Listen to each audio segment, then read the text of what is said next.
হযরত ওমর ডাকতে বলে, এ যুবক, তুমি কান্না করো কি জন্যে? তুমি কান্না করো কি জন্যে? কান্না করার কারণ কি?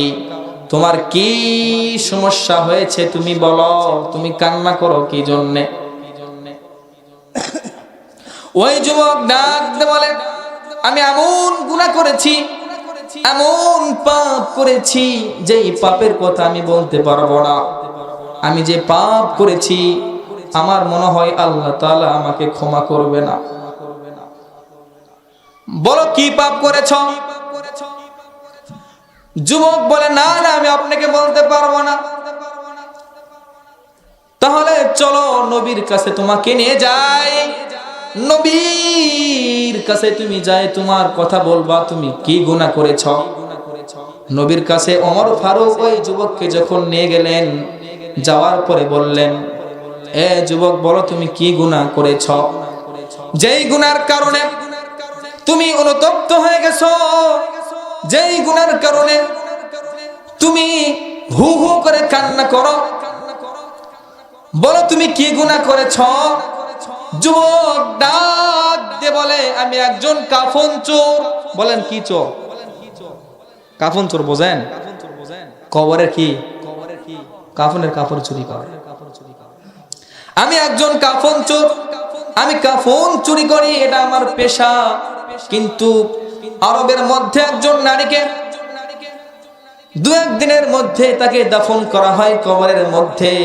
আমি যখন কবর যখন খনন করার জন্য যখন রাত্রে যখন রওনা হয়েছি, আমি যখন কবর যখন খনন করলাম, কবর খনন করার পরে আমি একজন লক্ষ্য করে দেখলাম, একজন সুন্দরী একজন যুবতীর কবর। কবর খনন করার পরে আমি যখন ওই মাইয়িতের যখন গা থেকে যখন তার কাফনের কাপড় যখন সরাইয়া দিলাম, আমি লক্ষ্য করে দেখি একজন সুন্দরী একজন নারী, একজন কি বলেন? নারী। সুন্দরী একজন যুবতী একজন নারী কবরের মধ্যে। সাথে সাথে বললেন, এই নারীকে দেখার পরে আমি সাথে সাথে ওই নারীর সাথে আমি জেনায় লিপ্ত হয়ে যাই। বলেন কি হয়ে যায়? জেনায় লিপ্ত হয়ে যায়। জেনা করার পরে যখন আমি যখন উঠি, হঠাৎ করে আমার বিবেক নাড়া দিয়ে ওঠে। কবর থেকে কে জানি আওয়াজ দিয়ে বলতেছে, আরে যুবক, আমার আপনজনেরা তো আমাকে পাক ও পবিত্র করে এখানে দাফন করেছে, আর তুই আমার সাথে এটা কি করলি? আমার পবিত্র শরীরকে তুই নাপাক করে দিলি। আমার আপনজনেরা আমাকে গোসল করে উত্তম কাপড় পরায় আমাকে কবরে শুয়ে রেখেছেন, আমি তো পবিত্র ছিলাম, আজকে তুই আমাকে নাপাক করে দিলি। যুবক তখন আশ্চর্য হয়ে গেছে। যুবকের বিবেক একবারে নাড়া দিছে, আসলেই তো আমি অনেক বড় গুনাহ করেছি, আমার মতন গুনাহগার তো আর কেউ নাই। বলেন ওই ব্যক্তি চেয়ে গুনাহগার কি হতে পারে? আমার পাপের ক্ষমা কখনো আল্লাহ তাআলা করবে না। সঙ্গে সঙ্গে হযরতে ওমর ফারুক রাদিয়াল্লাহু তাআলা আনহু আশ্চর্য হয়ে গেলেন, বললেন, বাবা, কি তুমি গুনাহ করেছ?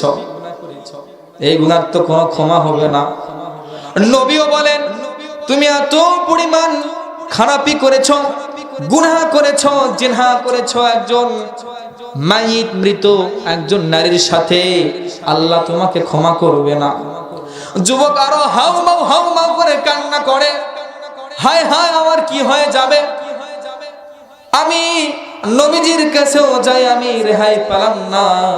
নবীও বলে আমার ক্ষমা নাই, সাহাবী ওমর ফারুক বলে আমার কোনো ক্ষমা নাই। আসলেই কি আমার কোনো ক্ষমা নাই? ওই যুবক পাহাড়ের চূড়ায় চড়ে আল্লাহ তাআলার কাছে দোয়া করে, আল্লাহ, আমি তো একজন পাপিষ্ঠ ব্যক্তি, আমার তো কোনো ক্ষমা নাই, আল্লাহ সাহাবী আমাকে ক্ষমা করলেন না। সাহাবী বলে, আমি জাহান্নামে যাব। নবীও বলে, আমি অনেক বড় গুনাহ করেছি, আমি জাহান্নামে যাব। আমি তাহলে কি বাঁচতে পারবো না? আমার জন্য কি জাহান্নাম?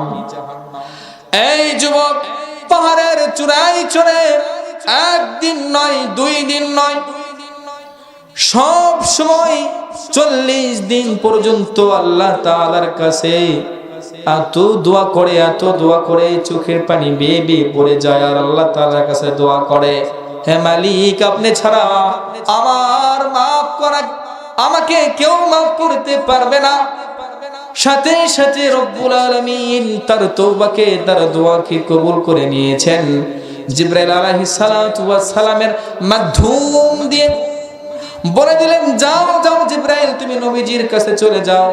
নবীজির কাছে যায় বলতেছে, ও নবী, আল্লাহ আমাকে জানাই দিছে, আল্লাহ আমাকে শিখাই দিছে। আচ্ছা আপনি বলেন তো, ওই বান্দার গুনাহ বড় না আল্লাহ তাআলার দয়া বড়?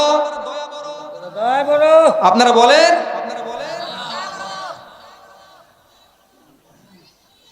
নবী ডাক দিয়ে বলে, আল্লাহ তাআলার দয়া তো অনেক বড়।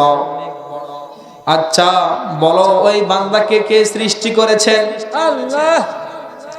নবী ডাক দিয়ে বলে, আল্লাহ তাআলা ওই যুবককে সৃষ্টি করেছেন। আচ্ছা বলো তো দেখি, দুনিয়ার যত মানুষ আছে, যত পশু পাখি আছে, সবার চাইতে ওই বান্দাকে বেশি মহব্বত করে কে? বলেন, কে বেশি মহব্বত করে? আল্লাহ সঙ্গে সঙ্গে জানাই দিলেন, যদি বেশি মহব্বত করে, গুনাহ করার পরে আমার কাছে ক্ষমা চাই, আল্লাহ তার দয়া তো অনেক বড়। ওই যুবককে তুমি জানাই দাও, আল্লাহ তাআলা ওই যুবককে ক্ষমা করে দিয়েছেন। সুবহানাল্লাহ। আল্লাহ কি না পারে? আল্লাহ কি না পারে? আল্লাহ তো ক্ষমাশীল, আল্লাহ তো দয়াবান, আল্লাহ তো কি রহমান, গফুর। বান্দার গুনাহ মাফ করতে আল্লাহ বেশি পছন্দ করে। কোন সুবহানাল্লাহ বিহামদিহি। বান্দা গুনাহ করতে বেশি ভালোবাসে, আল্লাহ মাফ করতে বেশি ভালোবাসে। এজন্য আজকে আমি আর আপনি গুনাহ করি, গুনাহ করার সময় আমরা চিন্তাও করি না কাল কিয়ামতের ময়দানে আজকে আমরা যে গুনাহ করেছি। দুনিয়ার এত প্রযুক্তি, আপনার দোকান নওগাঁতে কিংবা আপনার দোকান রাজশাহীতে কিংবা বগুড়াতে আপনার দোকান, আপনি আসেন এখানে, আপনার দোকানে কি হইতেছে না হইতেছে আপনি মোবাইলে সব দেখতে পাইতেছেন। কি বলেন? সব দেখতে পাইতেছেন। ঢাকা আমি যেখানে থাকি, ওই মাদ্রাসার পুরা মাদ্রাসা একবারে কি সিসি ক্যামেরা। কি বলেন? CC camera. ওই মাদ্রাসার যিনি মুহতামিম, আপনারা বলেন প্রিন্সিপাল, যে হেড, তাকে আপনারা কি বলেন? প্রিন্সিপাল। আমরা বলি মুহতামিম। তো উনি থাকে কাতারে, উনি বিভিন্ন দেশে সফর করে। কাতারে, মালয়েশিয়া, দুবাই, বিভিন্ন রাষ্ট্রে তিনি কি বলেন? কোরআনের বাণী পৌঁছায় দেয়, সফর করেন। তো ওনার মাদ্রাসায় আমি যেখানে বর্তমানে এখন খেদমতে আছি, পুরা মাদ্রাসা সিসি ক্যামেরা দ্বারা নিয়ন্ত্রিত।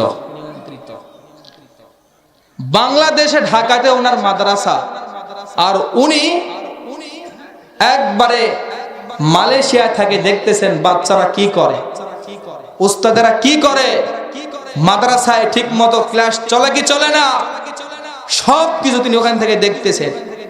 যদি কোনো উল্টা পাল্টা দেখে, সাথে সাথে ওই উস্তাদকে ফোন করে, বলে আপনার ছাত্র তো দুষ্টামি করে, আপনি কি করেন? আপনি কোথায় গেছে? আপনি তো মাদ্রাসায় নাই, আপনি ছাত্ররা দুষ্টামি করতেছে, সেখান থেকে ফোন করে। তাহলে দুনিয়ার যদি এত প্রযুক্তি যদি হার্ড হয়, করা হয়, যে মালিক আমাকে আপনাকে বানাইছেন, ওই মালিকের কেমন ক্ষমতা কম? বলেন কেমন ক্ষমতা?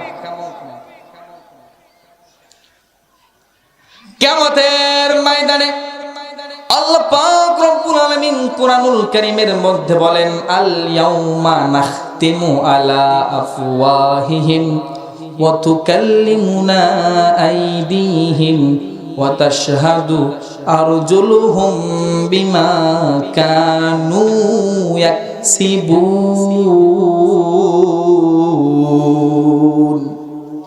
আল্লাহু আকবার। আল্লাহ তাআলা বলেন কাল কিয়ামতের ময়দানে বান্দা যদি হাত দিয়ে গুনাহ করে, আল্লাহ তাআলা কিয়ামতের ময়দানে বান্দার মুখে মোহর মেরে দিবে। বলেন কি মেরে দিবে? মোহর মারবে। মোহর বোঝেন? তার মুখ দিয়ে কোনো কথা বের হবে না। কি বলেন?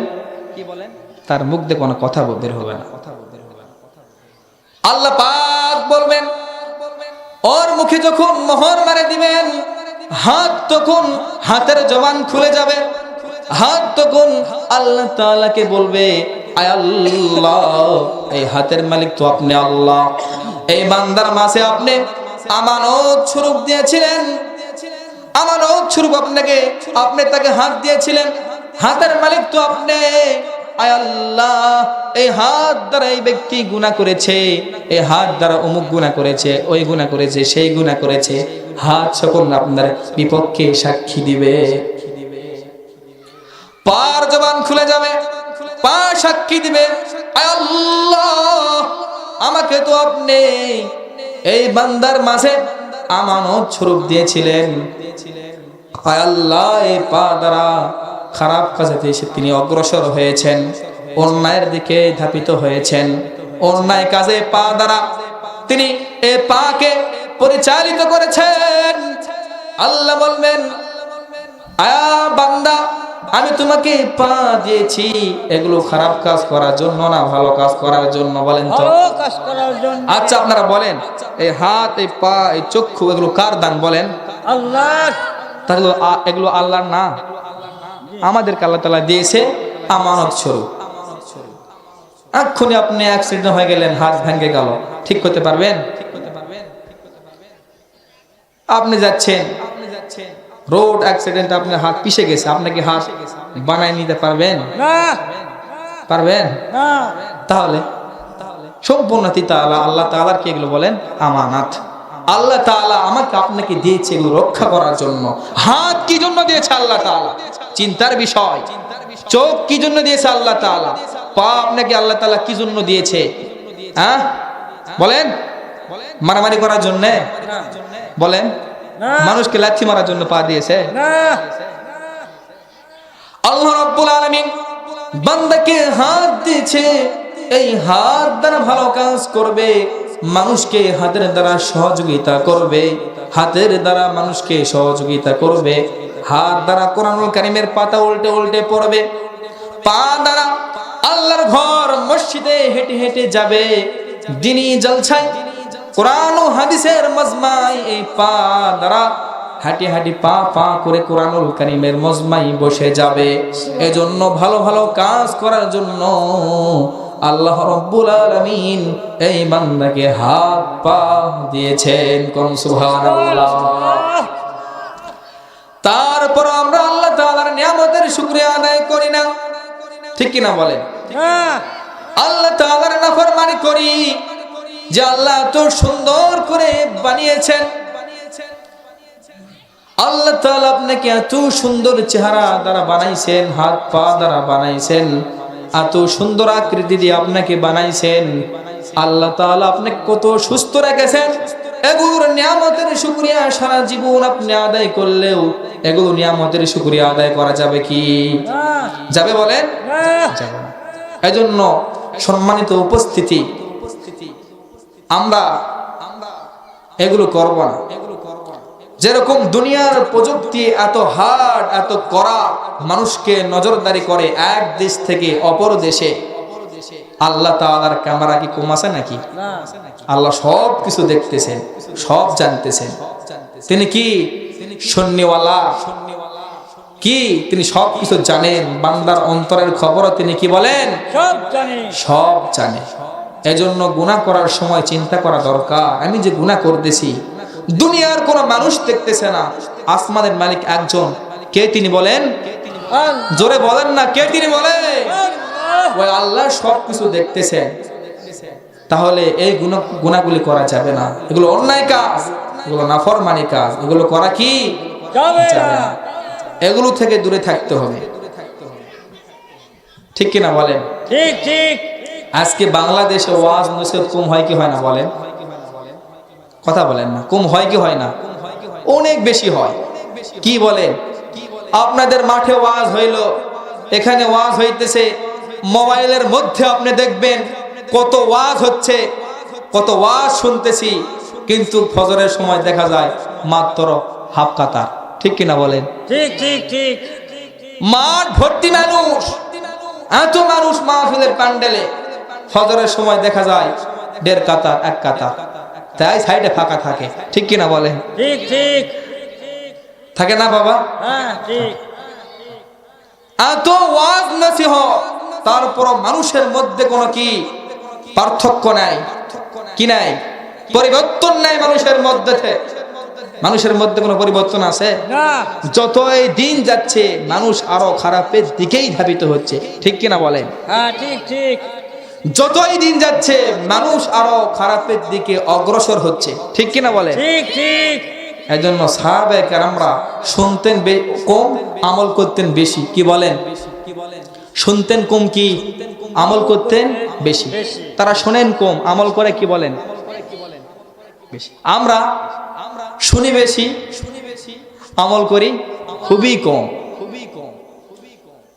আপনারা নাম শুনেছেন হযরত আব্দুল কাদের জিলানী রাহমাতুল্লাহি আলাইহির জামানায়। দেখেন দেখেন আগের জামানার মানুষেরা কেমন কম শুনতো, অল্প শুনতো, কিন্তু তারা কেমন আমল করত। তারা জান প্রাণ দিয়ে তারা আল্লাহকে পাওয়ার জন্য জীবনকে বিসর্জন দিয়ে দিছে, তারপরও বাতিলের কাছে মাথা নত করে নাই, তারপরে ঈমান ছাড়ে নাই। অল্প শুনেছে, ওই আমলকে ধরে নিছে এবং কিয়ামত পর্যন্ত ওই আমলটা তিনারা করেছেন। আজকে আমরা অনেক বেশি শুনি, কিন্তু আমল করার দিকে আমরা একবারে খুবই দুর্বল। ঠিক। হযরত আব্দুল কাদের জিলানী রাহমাতুল্লাহি আলাইহি এক এলাকার মধ্যে বয়ান করার জন্য যাবেন। হঠাৎ করে এমন একজন বুজুর্গ ব্যক্তি, যার বয়ান শোনার জন্য হাঁটি হাঁটি পা পা করে মানুষজন রওনা হইতেছেন। হঠাৎ করে একজন বৃদ্ধ এক ব্যক্তি, বয়স্ক এক মুরব্বী বাবা হাঁটি হাঁটি পা পা করে যাচ্ছেন। পথের মাঝখানে ওই মুরব্বী এক যুবককে ডাক দিয়ে বলতেছেন, ও যুবক, আমি শুনেছি নাকি এই জামানার বড় একজন বুজুর্গ আব্দুল কাদের জিলানী রাহমাতুল্লাহি আলাইহি আসতেছেন, আল্লাহর এক ওলি আসতেছেন।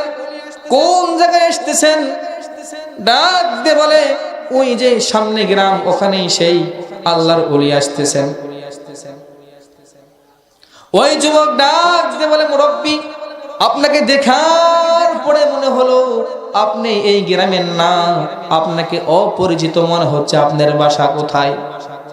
কি বলেন? ওই এলাকার সে লোক না, বয়স্ক মানুষ, অন্যরকম। কি তার চেহারা সুরত একবারে কি অন্যরকম। ওই যুবক মনে করতেছেন এরকম বয়স্ক মানুষ তো আমাদের এই গ্রামে নাই। কি বলেন? এরকম বয়স্ক মানুষ এই গ্রামে তো নাই, চেহারা নতুন মনে হয়। মুরব্বী বাবা, আপনার বাসা কোথায় বলেন তো? মুরব্বী বলতেছে, আমার বাসা অমুক দেশে। কি অমুক দেশে? আশ্চর্য হয়ে গেছে। কি আপনার বাসা অমুক দেশে, আপনি এখানে চলে আসছেন বয়ান শোনার জন্য? মুরব্বী বলতেছে, হ্যাঁ বাবা, বয়ান শোনার জন্য আসছি, বড় আল্লাহর ওলি আসতেছে, সাক্ষাৎ করার জন্য, কিছু বয়ান শোনার জন্য আসতেছি। সুবহানাল্লাহ। আচ্ছা ঠিক আছে, যান তাহলে। মুরব্বী বাস চলে গেছে ওয়াজের ময়দানে। কিছুক্ষণ বয়ান শোনার পরে আবার ব্যাক হয়ে চলে আসতেছেন। কি কিছুক্ষণ বয়ান শোনার পরে আবার ব্যাক হয়ে চলে আসতেছেন। আবার সেই যুবকের সাথে সাক্ষাৎ।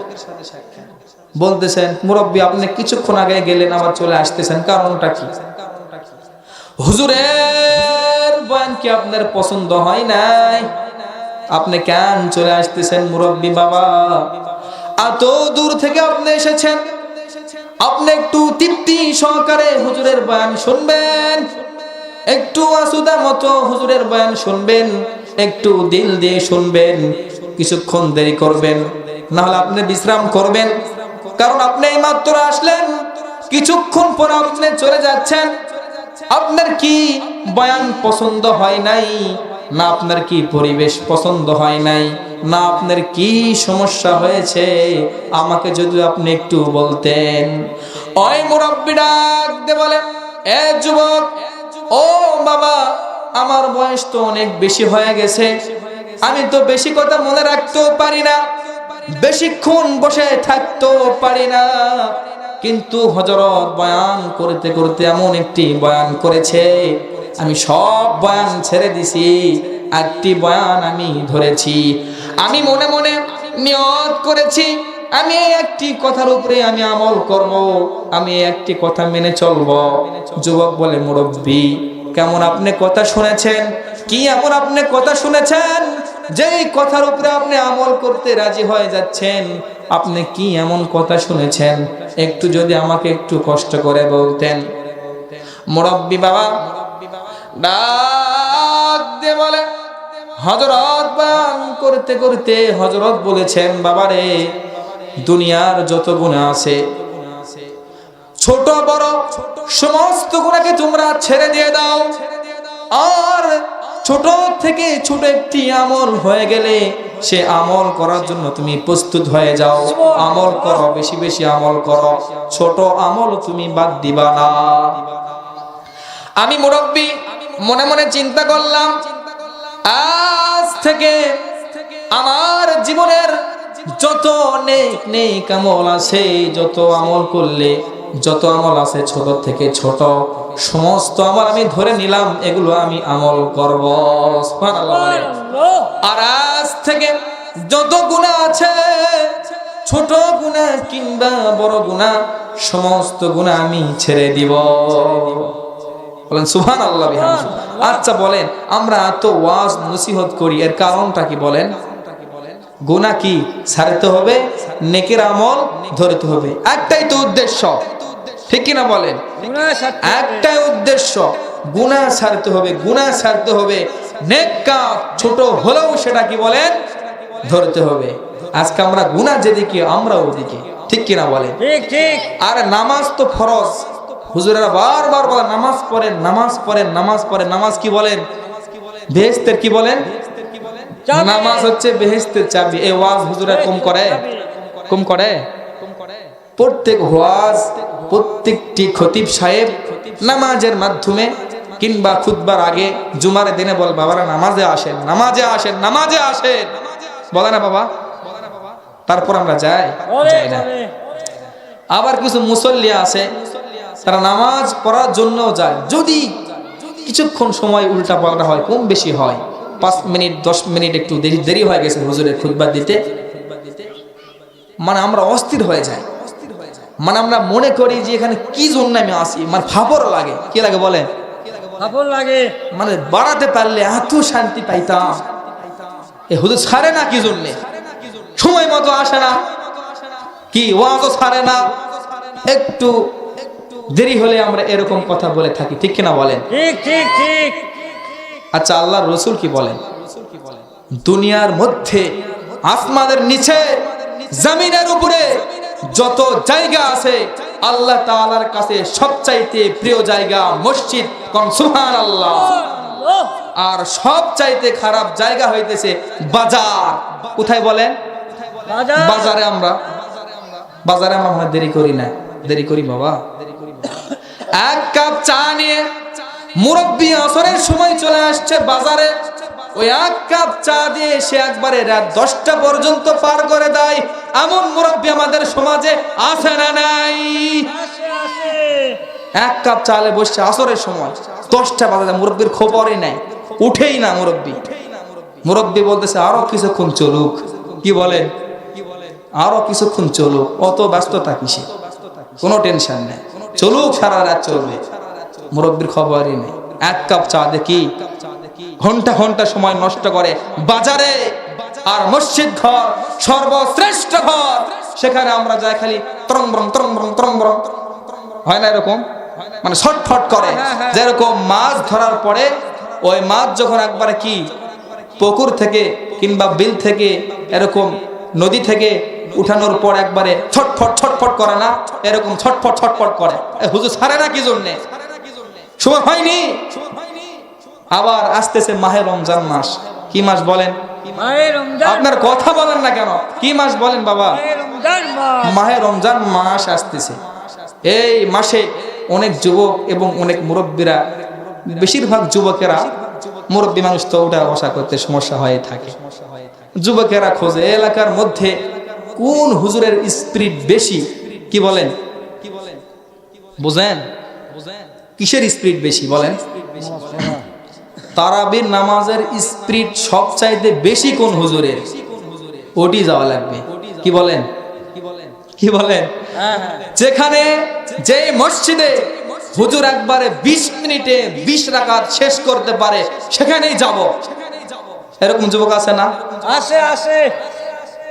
এরকম কিছু যুবকেরা, এরকম দুই মুরব্বী একবারে আপনাদের মনে করেন যে এই সান্থার বাজারে কিংবা নওগাঁতে দেখা হয়ে গেছে, বলতেছে তোদের মসজিদে এবারে তারাবি কিসের? সূরা না খতম? বলতেছে সূরা তারাবি। তোমাদের ওখানে কি খতম না সূরা? দুই বন্ধু তো। তখন বলতেছে আমাদের ওখানেও সূরা। কতক্ষণ সময় লাগে? লাগে 1.5 ঘন্টা 40 মিনিট লাগে, বুঝছেন? এক বন্ধু আরেক বন্ধুকে বলতেছে কি কইস রে তোরা? আরে হুজুর হলো ওটা, আর আমাকে হুজুর বিদ্যুৎ হুজুর। কি হুজুর বলে? বিদ্যুৎ হুজুর। মানে বিদ্যুৎ যেরকম চলে ওর নামাজ পড়ার গতি ওরকম চলে। কি বলেন? আল্লাহু আকবার। কি যত জোরে কি নামাজ পড়াইতে পারে, আর হুজুর হলো ওটা। কি করে না করে? আমাদের বাড়ির হুজুর 20 মিনিটে 20 টাকা শেষ, বেতের সহকারে হয়। এরকম গল্প হয়। তা আমরা ওই গল্পে তাল মিলে বলি আসে লাগে যায়। আমাদের মসজিদের হুজুর দাওয়াত পালে খালি ধরে। আবার কি বলেন? নামাজের সময় এত অলস, রুকুর থেকে উঠতেই চায় না, সেজদা চায়, ঘুম পারে। কেমন হুজুর রে বাপ? এরকম কি হুজুরের গীবত শেখায় কি বলেন? রাস্তাঘাটে মোড়ে দোকানপাটে করে, এরকম লোক সমাজে নাই? চলবে না। আছে না নাই? আছে। এরকম লোক নাই বাবা? আছে। হুজুর চলবে না, হুজুরের গতি নাই, কোনো স্পিরিট নাই কোনো। আসলে বলেন নামাজ কি দ্রুত পড়ার জন্য? না। বলেন না। নামাজ কি দ্রুত পড়ার জন্য? না। নামাজ মানে ধীরস্থির। নামাজ যখন কোন মুসলমান বান্দা যখন নামাজ জেগে যখন দাঁড়ায়, আল্লাহ তাআলা বান্দার সব চাইতে কাছে আসে, সব চাইতে বান্দার নিকটে আসে নামাজের সময়। বলেন কোন সময়?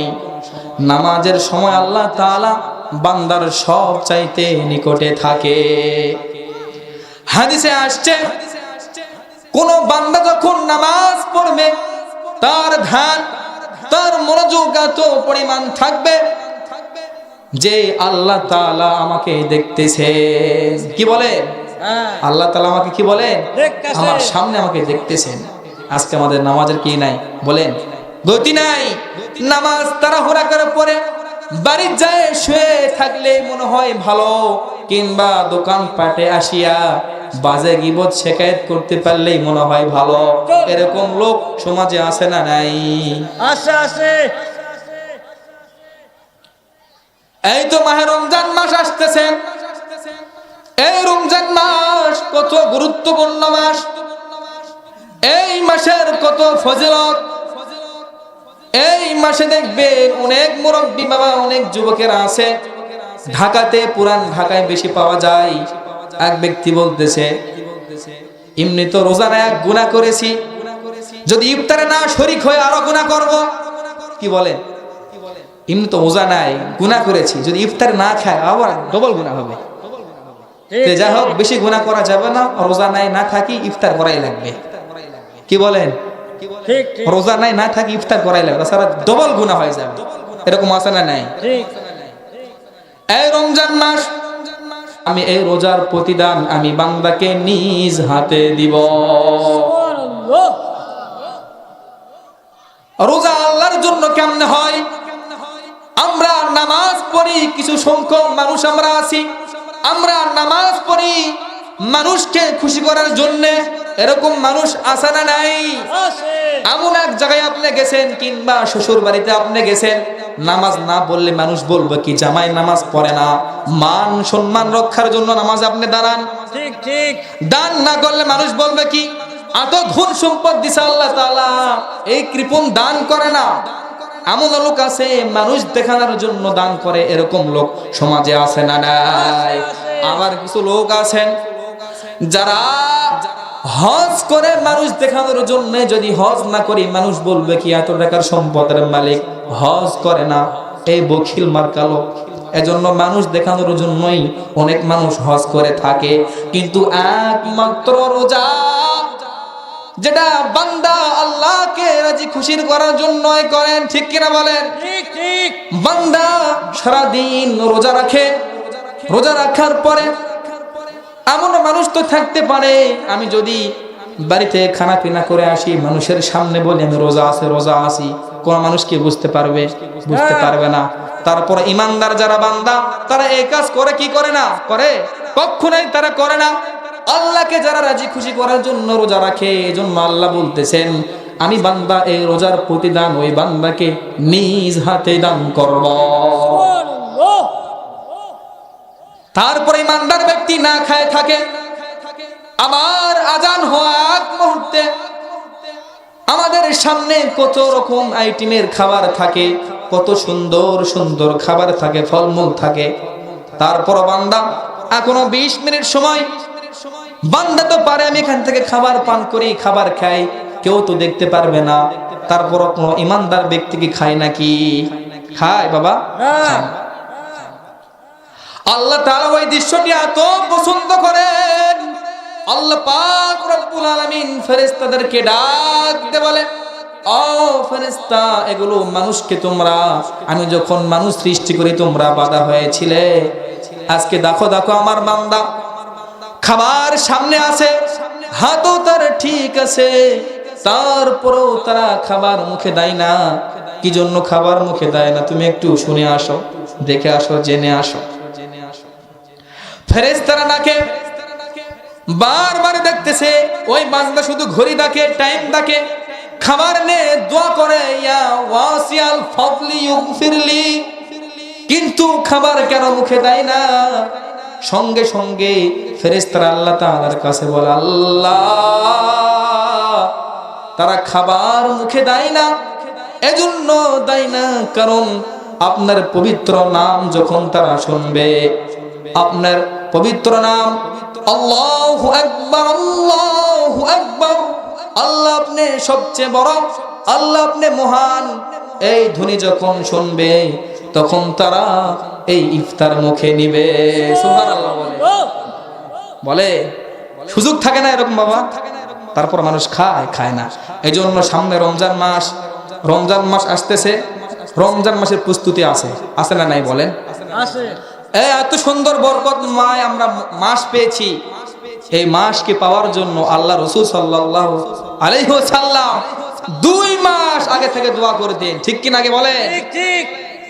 আল্লাহুম্মা বারিক লানা ফি রজব ওয়া শাবান ওয়া বাল্লিগনা রমাদান। আয় আল্লাহ, আমাকে রমজান মাস পর্যন্ত পৌঁছায় দিন, আমার হায়াত আপনি বৃদ্ধি করিয়া দিন, রমজান পর্যন্ত সুস্থ অবস্থা আমাকে পৌঁছায় দিন, এবং রাজব এবং শাবান মাসে বরকত দান করে দিন। বলে কি বলে না? বলেন। প্রত্যেক মসজিদে ইমাম সাহেবেরা এই দোয়া করে। এই রমজান মাস পাওয়ার পরেও যারা হেলাই খেলাই কাটিয়ে দেয়, তাদের মতো হতভাগা আর এই দুনিয়ায় আছে না নাই? আছে। কেউ নাই, পুরা পাগলা তারা। কি বলে? পাগল। আল্লাহ রাসূল বলেন, যে ব্যক্তি রমজান মাস পাইল কিন্তু তার জীবনের গুনাহ খাতাগুলি মাফ করাইতে পারলো না, ওই ব্যক্তি ধ্বংস হয়ে যায়। আল্লাহ তাআলা বললেন আমিন। কি হয়ে যায়? বলেন, ধ্বংস হয়ে যায়। যাই হোক, আল্লাহ তাআলা আমাদের সকলকে বুঝিয়ে, আজকের আলোচ্য বিষয় ছিল আল্লাহ তাআলার শুকরিয়া। 2 নম্বরে শুনবো অল্প, আমল করব। বলেন কি? বেশি। শুনবো অল্প, আমল করব বেশি। 3 নম্বরে রমজান মাসকে আমরা গুরুত্ব দিব। এই রমজান মাসকে কি বলেন গুরুত্ব দেব এবং গুনাহ থেকে আমরা বেঁচিয়ে থাকবো। আল্লাহ তাআলা আমাদের সকলকে এগুলো কথার উপরে আমাকে এবং যারা শুনলেন সবাইকে আমল করার তৌফিক দান করুন, বলেন আমিন।